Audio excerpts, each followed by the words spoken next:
Just waiting on one more, and we'll get started.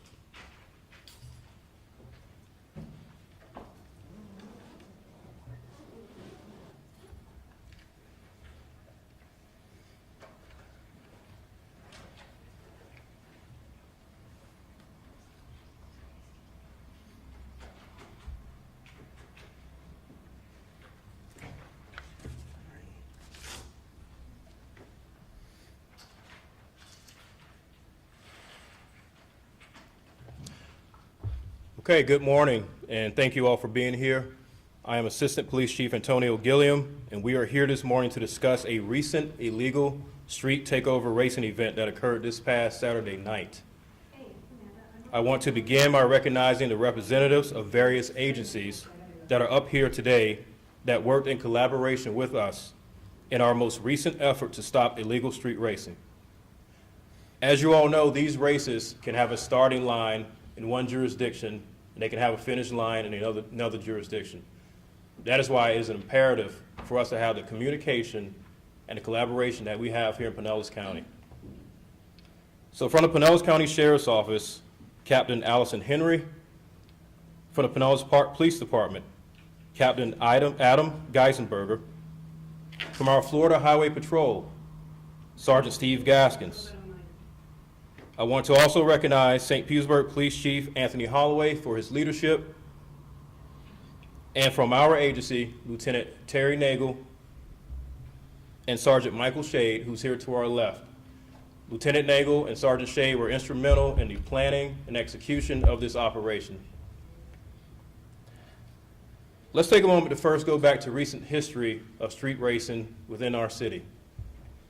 On January 29th of this year, just after midnight, there was an illegal street racing event that occurred at 109th Avenue North and 28th Street North.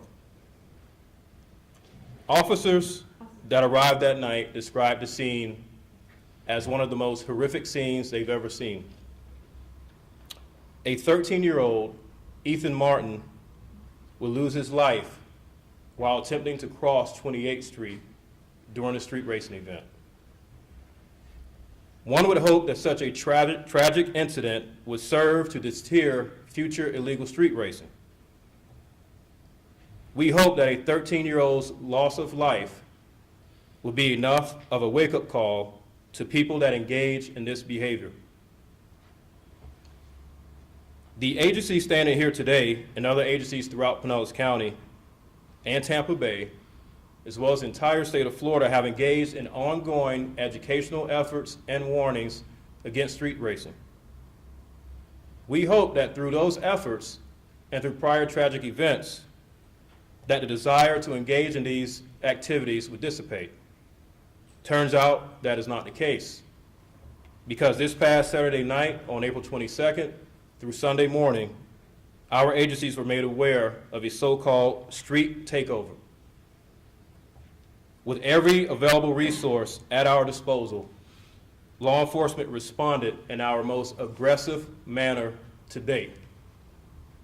The results of our operation on Saturday night are absolutely staggering. 69 people were arrested. Many, if not most, were not even residents of Pinellas County. Those 69 arrests were comprised of 57 misdemeanor arrests and 12 felony arrests. There were 74 citations that were issued. 23 suspect vehicles were taken and impounded in connection to this activity. Just so everyone is aware, whenever an owner is the driver or occupant of one of these vehicles during a street racing event, we can take that vehicle for 30 days. The owner is responsible for paying the towing and storage fees, which can often amount into the thousands. Included in the arrest on Saturday night was a couple that brought their 1-year-old and 3-year-old to this event. As we have reminded people before, it is illegal to be a spectator of these events as well as a participant. The parents from Saturday night that brought their 1-year-old and 3-year-old were charged with child endangerment, which is a felony. Some of the felony arrests range from fleeing and eluding to child endangerment. There were misdemeanor charges of obstruction and street racing. In conclusion, we ask all of you to help us continue to get the word out. We are a zero-tolerance city. We are a zero-tolerance county. And in Tampa Bay, we are zero tolerance. We strongly suggest those of you that have engaged in this activity and might have plans to do so in the future, that you find a legal, more safe activity, because this activity will land you in jail or in prison. Before we go to questions and answers, we have a short video clip that we want to show you all. In this video clip, pay close attention. You will see how one person was almost hit as cars were doing donuts.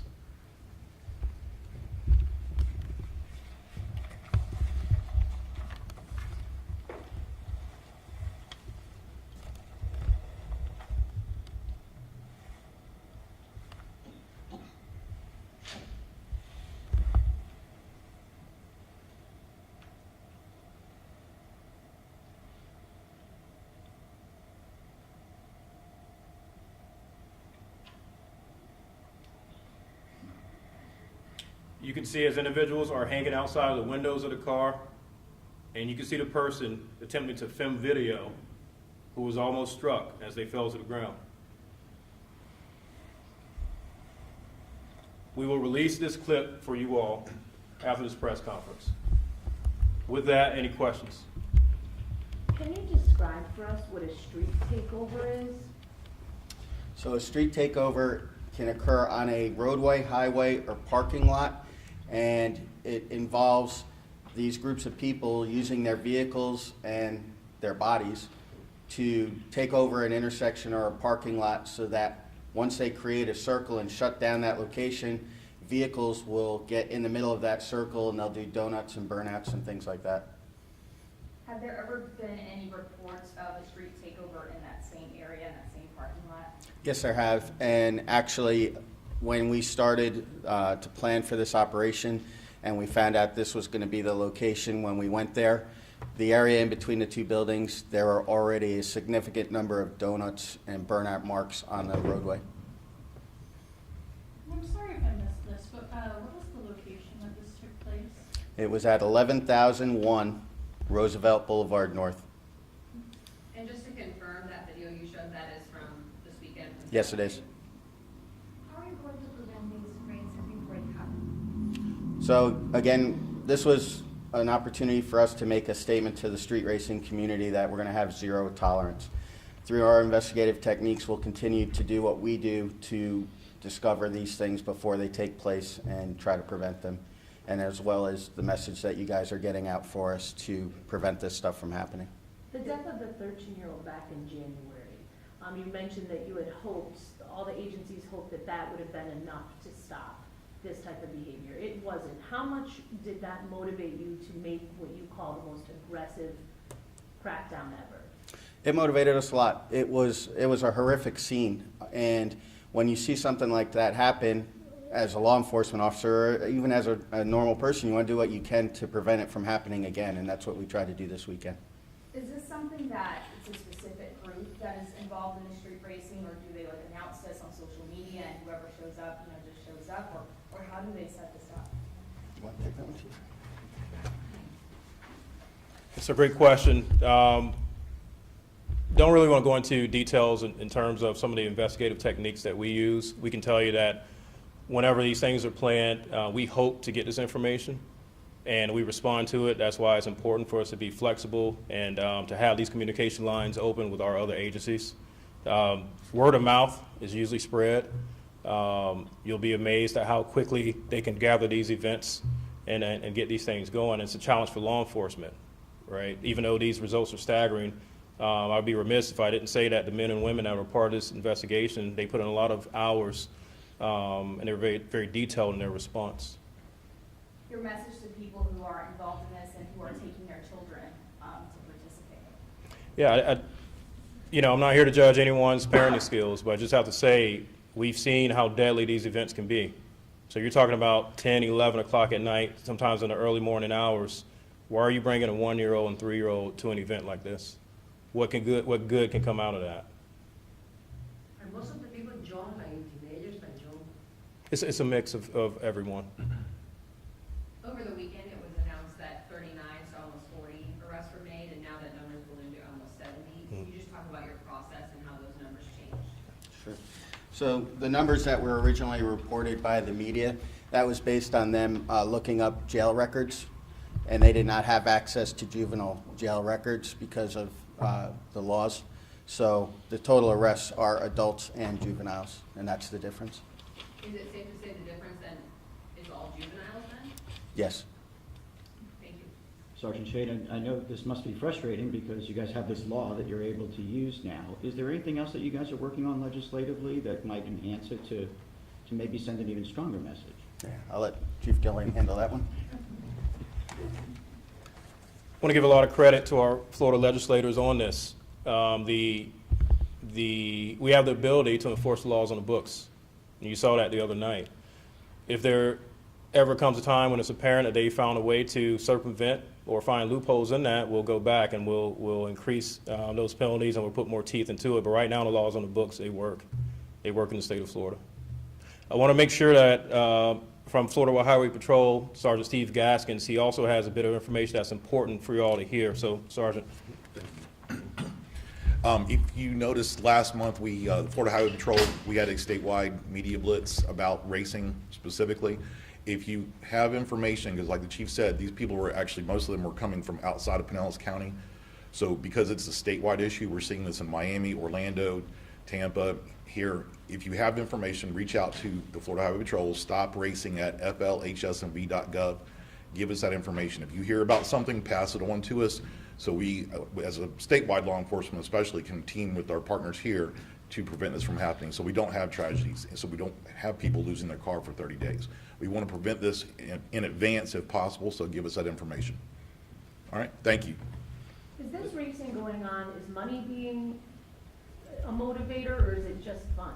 It could be a combination of all of that. It could be fun, it could be money, it could be boredom. Who knows? So you said they went from here, where did, I mean, the majority of the people went from here, where were they from? People travel all over the state to different locations across the state. So it's really a network. Now, then you'd say half of these people arrested were juveniles? About Approximately, yes. So again, the difference between the 41 and 69 is juveniles. Thank you all. Thank you. Okay.